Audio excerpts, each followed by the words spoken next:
Benfica is Portugal's most decorated club, but that gap is starting to close. Darwin Núñez's transfer to Liverpool may not be the first time a high-profile player has left the club, but it will leave some goals scored on the table. But with Roger Schmidt taking over as manager this season, we can expect some changes to the squad, starting with some of the arrivals. David Neres joins on a 15 million move from Shakhtar Donetsk. The Brazilian winger seems to be back in form after contributing 2 assists in Benfica's first competitive match of the season. Enzo Fernandez is an exciting Argentine prospect. His 10 million transfer from River Plate leaves Benfica fans with high hopes for the year ahead. The final rival that we'll talk about is Alexander Ba. The Slavia Prague right back has already impressed in some preseason matches. This video is sponsored by Top 11. Top 11 is a free-to-play football management game available on iOS, Android, Huawei, Microsoft Store, and web browsers. The game has already been played by 260 million players worldwide, is currently available in 31 languages, and has a 4.6 out of 5-star rating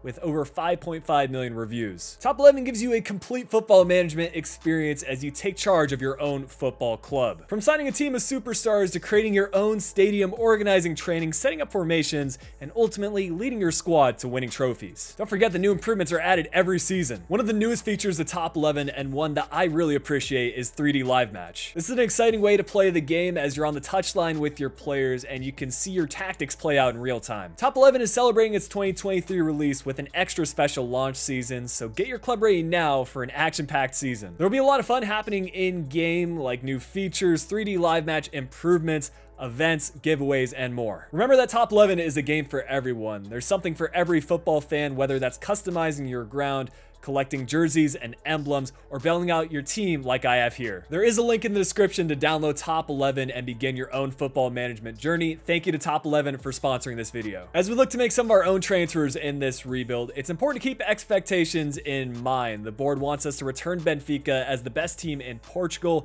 and continue to make progress in the Champions League like they've done in recent years. Speaking of which, I placed the club in the same Champions League group as last season, but I have updated transfers, so we have the likes of Robert Lewandowski at Barcelona and Sadio Mane at Bayern. A pretty sizable 30 million budget for us to begin with, but that's before we had any departures.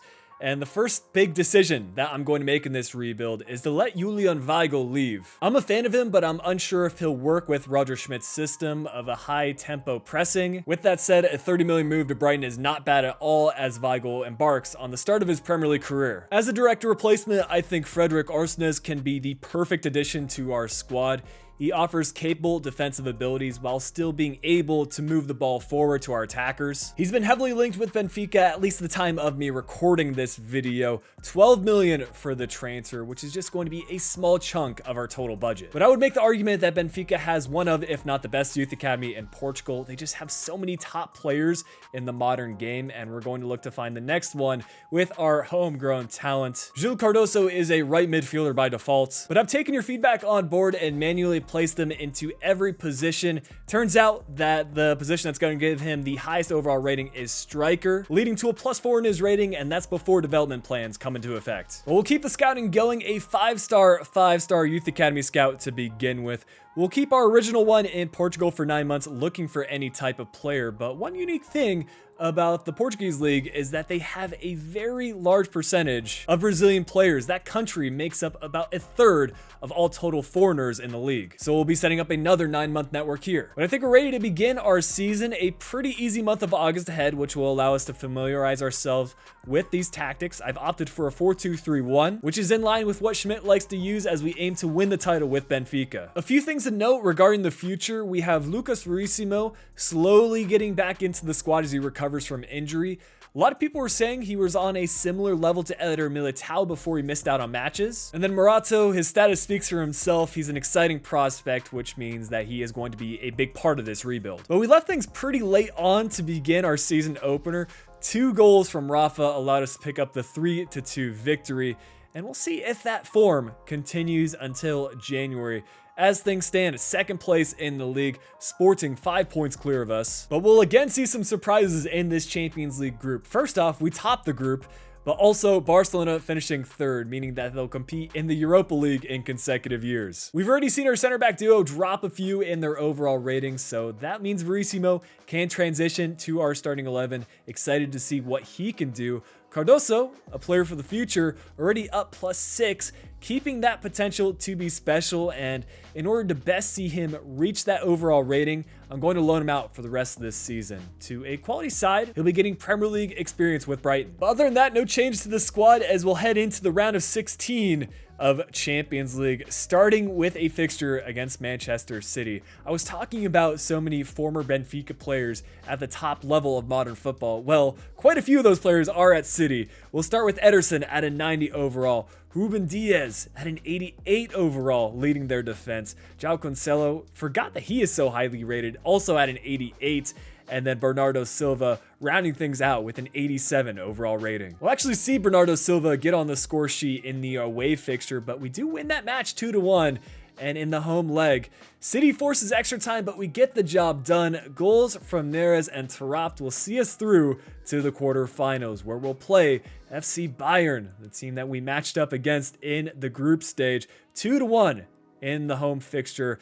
But again, we're going to see extra time and penalties this time around. We missed all of our penalty kicks. Bayern not doing much better, but they will advance. That's pretty upsetting to see, but we still have a lot to look forward to this season. Just 2 league fixtures to play, and this match against Porto is a big one. As things are, we are top of the table, but we cannot slip up. I'm sure if Porto has any say in things, they wouldn't mind spoiling our party, and we'll just have to see how this match goes. A lot of tension as we get into the highlights. It's Porto with the first chance, and the ball we just couldn't manage to clear outside of our own box. A rebound going straight back to Evan Nilsson, and he will give Porto the lead 22 minutes in. The one advantage of that is we still have a lot of time left to at least get a single point, ideally 3. We'll go ahead and make a change as Gonzalo Ramos actually gets brought on. He's impressed a lot for Benfica as well. I believe he scored 2 goals, maybe even 3 in their Champions League qualification opener. But a red card late in the match from Porto, that's going to give an even better chance for us to sneak a goal here in the final minutes. Adel Taarabt, big fan of him in FIFA. If you've been playing career mode for a long time, you'll know why he's special. He used to have 5-star skills. That's no longer the case. But what he does still have is finishing ability. He is going to get the equalizer, waiting until the 89th minute, and unfortunately hitting us with that cinematic celebration when I probably would have liked him to pick up the ball. Drop points against Porto, and also in our final match of the season allowed Sporting to leapfrog us in the standings.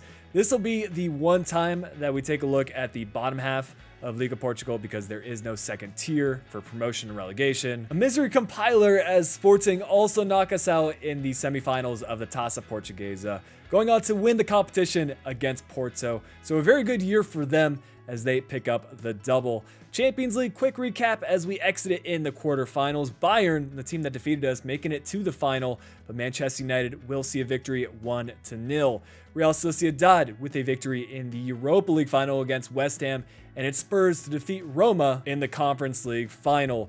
For goals, Rafa was the standout player, getting 20 plus across 47 appearances. Quite a few players actually getting double digits, which is always good to see. Enzo Fernandez in his first season at the club already impressing, 13 assists from 46 appearances. He did tally enough assists to lead the league in that category. But we, of course, will be taking a look at Gil Cardoso. He went up an additional +2 during his half-season loan spell at Brighton. Can't complain about that. And then 2 additions from our youth academy, starting with a Brazilian center attacking mid. Carlos Pereira is already 66 rated, a potential of 90 to 94, so it's likely he'll be the top prospect in this rebuild. But we also have another Brazilian player, this time a goalkeeper, Alessandro Rodriguez, 64 rated, 81 to 94 potential. Although our manager rating didn't take too much of a hit, I'm pretty disappointed with how things went and us collapsing at the end of the season. I definitely want to improve in season 2. If you're enjoying the rebuild so far, make sure to drop a like and subscribe to the channel. We're posting a new rebuild like this just about every week, so you can expect a lot more content like this in the future. But still a big project ahead for us at Benfica. I can't say we're seeing many changes to our board expectations. We still need to aspire to win the league title, win the Taça Portuguesa, and also reach the semi-final of the Champions League. Not an easy task. Taking a look at our group, we'll see rematches against Barcelona, but also fixtures against Lazio and Dynamo Kiev, who were also in our group last year. A rise in our transfer budget as well, just about 90 million to work with. And how I typically do these Liga Portuguesa career modes is to let one high profile player leave each season. And for this second year, I think Grimaldo is probably the most rumored player to leave.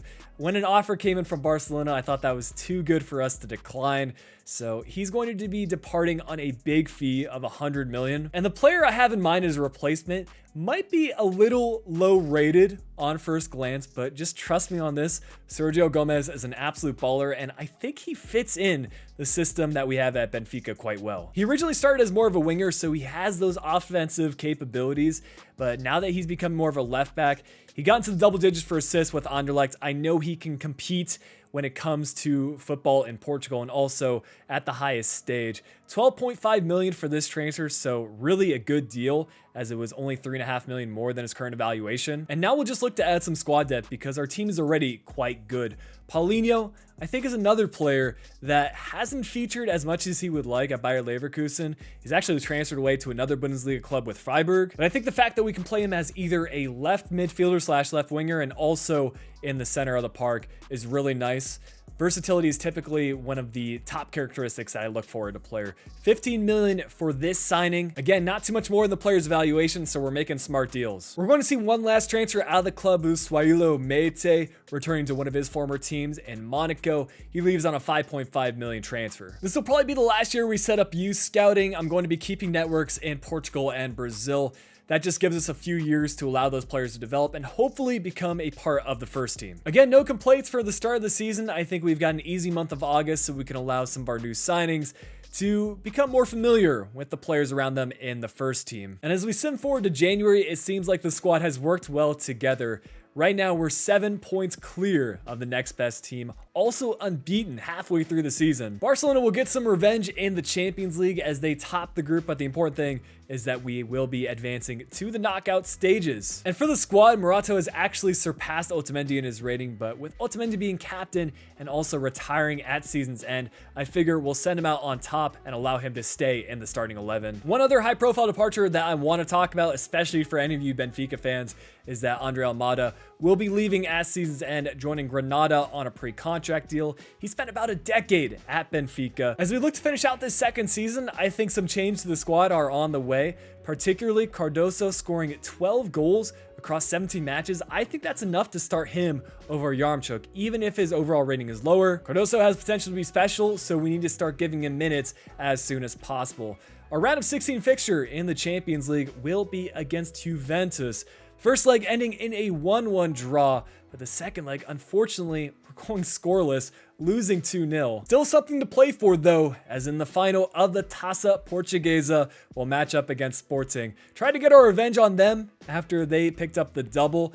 We did actually go on to win the league this time around, losing a couple of matches, but the important thing is that we will see at least one title celebration with Otamendi lifting the trophy in his final year as a player. But if things go well, we can make that 2 trophies. I do want to try to make an effort to win every trophy possible with Benfica, but I think the big one will be Champions League. If you're not familiar with the backstory, it's a pretty interesting one. Back in the 1960s, one of Benfica's former managers that led them to a lot of success wanted a pay raise, didn't have that request granted by the club, and as a result left, ultimately going on to place an alleged curse on the club that they wouldn't be European champions for another 100 years. Well, since that time, they haven't been European champions. We're going to try to change that in this rebuild, but for now, it seems like we need to find some more luck in this Taça Portuguesa final, as a very controversial penalty kick was given, ended up being the opening goal for Sporting. We will find the equalizer in the 50th minute from Cardoso, so the decision to start him over Yaremchuk, I think, has paid off, and hopefully we can find this go-ahead goal in the second half. Paulinho getting some minutes, but here the ball's in a dangerous area. It deflects off the post, off of Odysseus Vlachodimos, and in. Just an unlucky turn of events, and I genuinely haven't seen these sort of animations all FIFA. For that to happen in this cup final was unlucky. We'll have to use this match as a lesson and try to improve in Season 3. But as we review European competitions, it was Atleti to defeat Real Madrid in the Champions League final 2-1. PSG got a victory against Inter in the Europa League final, and it's Wolves with a 3-1 win over Galatasaray in the Conference League final. Some unreal numbers from our 18-year-old homegrown talent Cardozo. 27 goals across all competitions, 25 of those coming in the league, which allowed him to be the top goal scorer.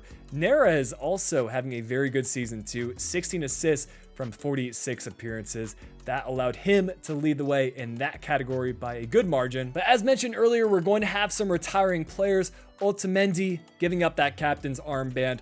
Also, Vertonghen leaving the club after a couple of good years. And Taarabt, he scored that crucial goal for us in season 1. But he's also going to be seeing a departure. We can still look towards the future though, checking in on some of our promoted players from last year. Rodriguez going up +5 during his loan spell.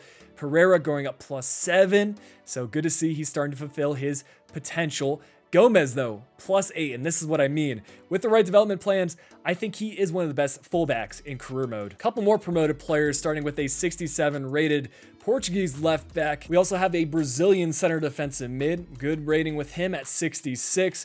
Finally, a Portuguese center back. So hopefully with all the defenders leaving the club, we have some new talent that can eventually fulfill their role. However, we need to start finding success, especially in European competitions, or we will be getting the sack soon. Unfortunately, as we fail to meet expectations, players are simply going to move on. I feel like that is reflected in some of these board objectives as we look to bring in some younger players to the squad. Still looking to maintain our position as one of, if not the best team in Portugal, and this time try to reach the final of the Champions League. Finally, a new batch of opponents. We've got Chelsea, Roma, and Victoria Pleasant in the group stage.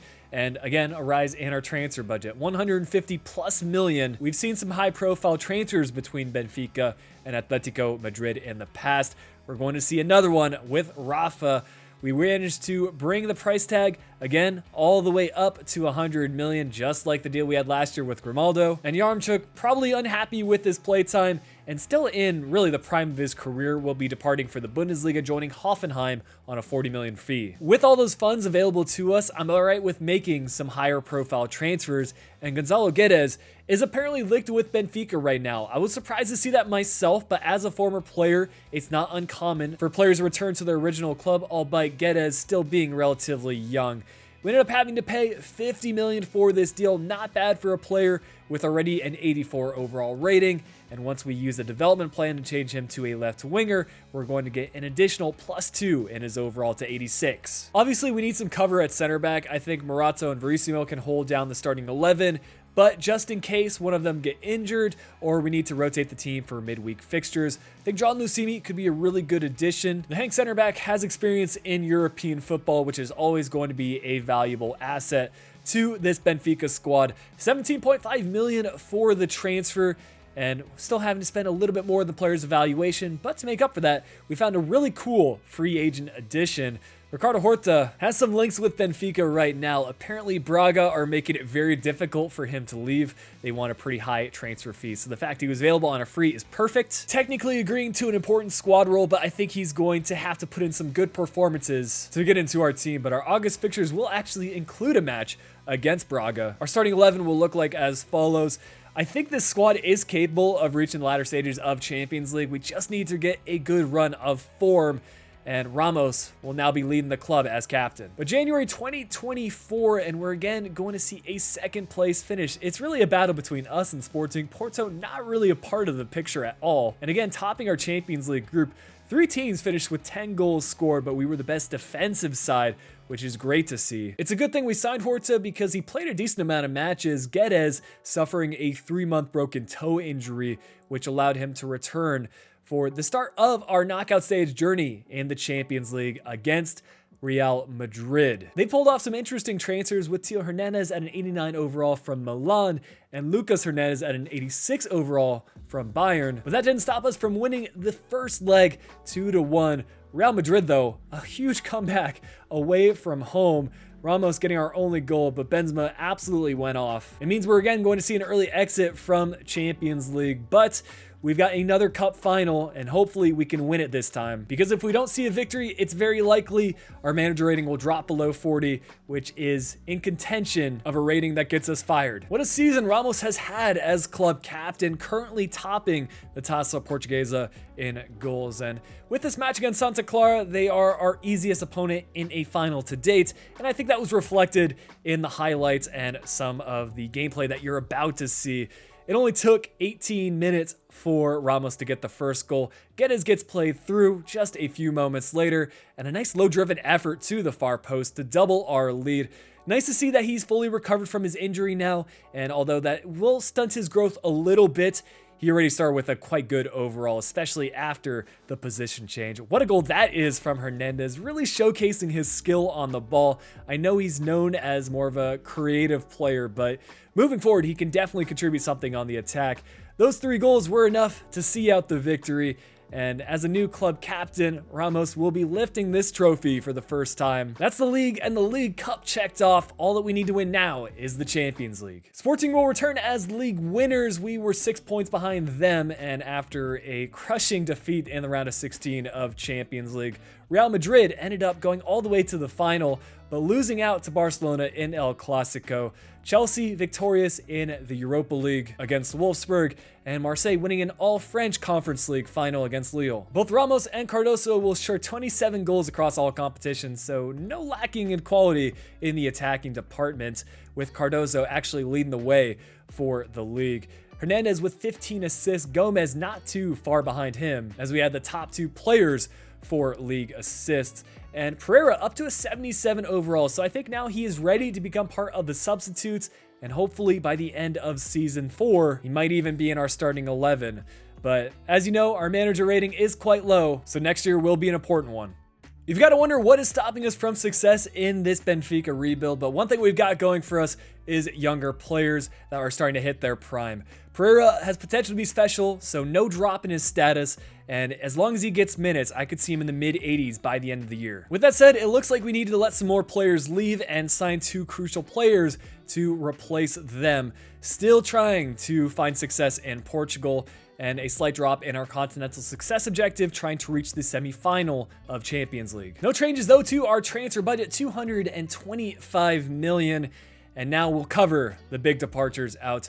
A number of offers for Cardoso, even one from Sporting. There was no way I'm accepting that, as we try to equal them on the number of league title wins in this rebuild. I thought the Bayern offer was really interesting, with Renato Sanchez actually leaving Benfica to Bayern a few years back. Not even stopping there, Alexander Baugh also making a Bundesliga move to Wolfsburg on what was a 55 million deal. And Peter Musa not really playing a part in this rebuild, but fulfilling a decent rating.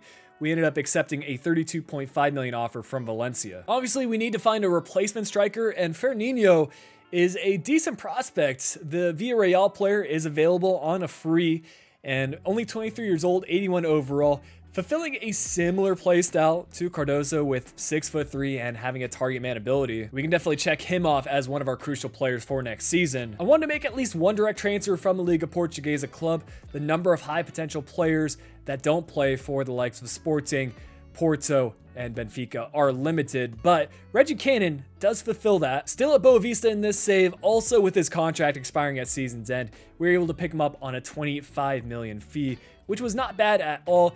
It also checked off our contribution of signing 2 crucial players to the squad. Moving forward, I could see Cannon and Tavares competing for the starting right back role. And for some added veteran leadership, Thomas Delaney is still at Sevilla in this save.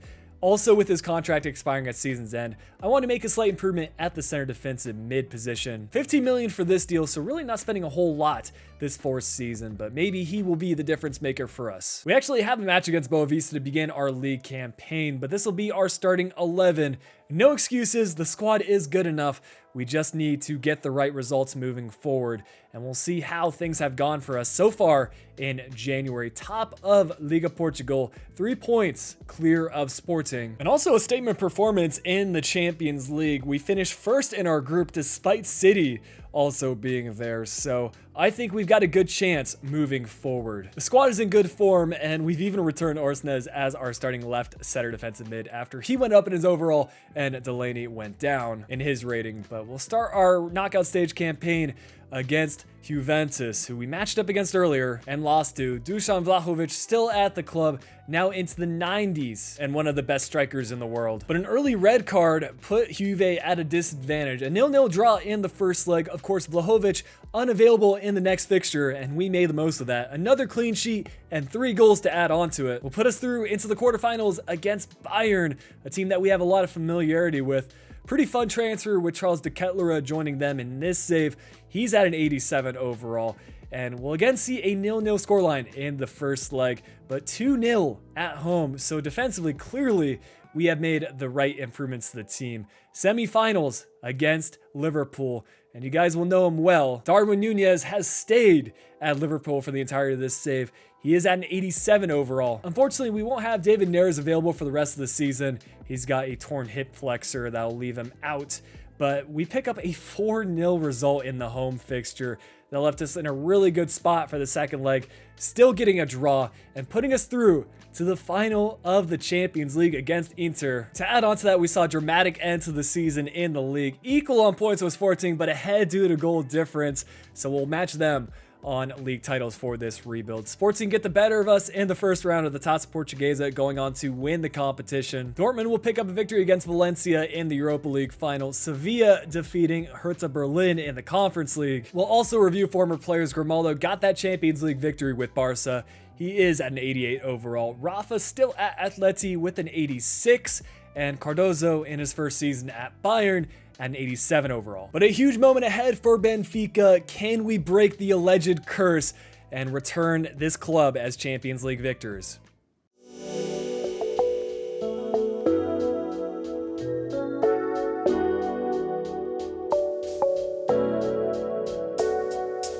It only took 8 minutes for the first highlight. Unfortunately, it did not come from us. Inter with some spectacular passing play to find Bruno Guimaraes open, and he will score the first goal for the Italians as we look to answer now on a counter attack. 14 minutes through, it's one of our youth academy players to play through Horta, and our free agent signing will find the equalizer. This is probably my favorite goal that we scored in the rebuild. Also, one of the better animations that we've seen as he celebrates in front of the traveling fans. Trying to keep that going though. It's Inter who look to respond in the 21st minute. Lukaku finding the pass.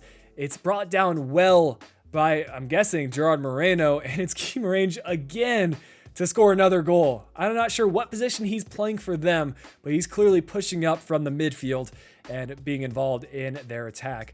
Corner kick in the 34th minute, and we're looking to find an open player. Morato on the ball, not known for his dribbling ability, but he finds our youth academy talent. Some good passing play, and I'm telling you, the build-up in this match was on point. It was one of the better Champions League finals that I've seen from both sides in terms of gameplay. And we're still before the halftime break as Horta gets played through. He's got the outside the foot shot, and he's going to showcase that to perfection. 3-2 before the halftime break, and we are in the driver's seat. I'm not gonna lie, the second half was not very eventful, so no highlights, but we get the very important victory. And finally, we are going to see Benfica with this Champions League trophy celebration that I know fans have been waiting for a long time. A big season for Ramos, as I think he made up a lot for Cardoso's departure, leading the club in both goals and assists. But here's a look at the final Benfica squad. Had a lot of fun with this rebuild. Anytime we go outside the top 5 leagues, they tend to be very successful. And I think this one was no different. If you enjoyed the content, make sure you leave a like on the video. Subscribe to the channel if you're new around here. But until next time, this has been Flick. I'll be talking to y'all again soon.